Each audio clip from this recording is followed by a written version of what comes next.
In this video, I'm going to prove a theorem: metric space compact is always closed.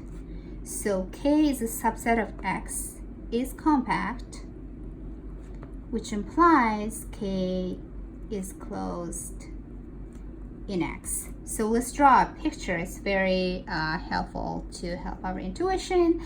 And X, let's say this is X metric space, and we have a K that is compact inside of that subset of that.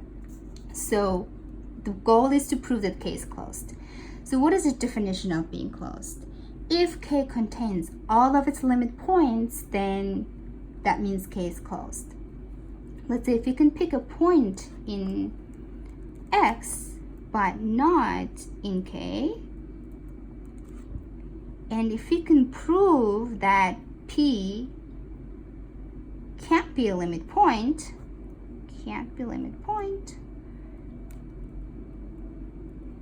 then we're done. That means nothing outside of K can't be a limit point, and we know that K contains all of its limit points, therefore K is closed. So let's pick a point inside of K. Q is in K. So I'm going to fix the P and define the radius is the function of Q, which means the Q can move around inside the K, such that the distance between the P and the Q over 2. So I'm just ensuring, for simplicity, I'm ensuring that if I create an open ball with P, open ball is in other words, in open neighborhood. So I'm just going to call it open ball. With the radius with RK, intersect with open ball, centers on Q, RQ is going to be an empty set.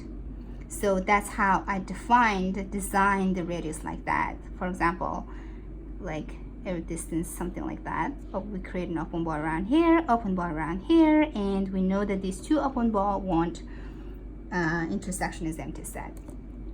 Okay.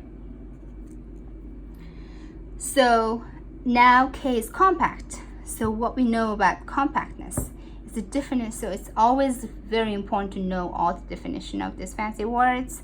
Compactness means every open ball in K has a finite subcover. Every open cover of K has a finite subcover. So for simplicity, I'm going to just denote that open ball centered with P. I'm going to call it VQ, and then I'm going to call it open ball centered on Q with RQ. I'm going to call it WQ. So since open balls are, balls are open, that's another theorem, which I'm not going to prove it in here. That means let's pick a WQ as an open cover. So that means K is a subset of union of Q's and K of open cover of Q. Furthermore, we know that K is compact, which means K is in fact a finite. I'm going to call it an N. I goes from 1 to N. Finite. K has a finite subcover. So this information is actually very important. The reason is that because now there's a finite subcover, we actually know now that there exists minimum radius.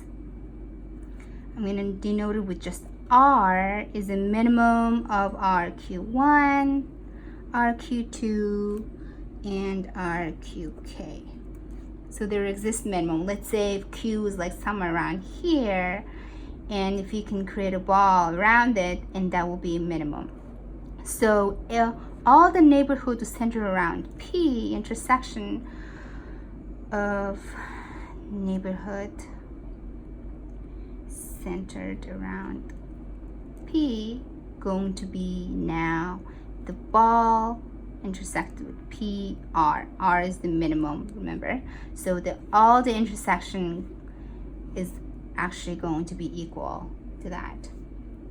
So which means the ball centered with P, R intersect with the union of, we now have a finite subcover with the WQI is an empty set. So we know that K is a subset of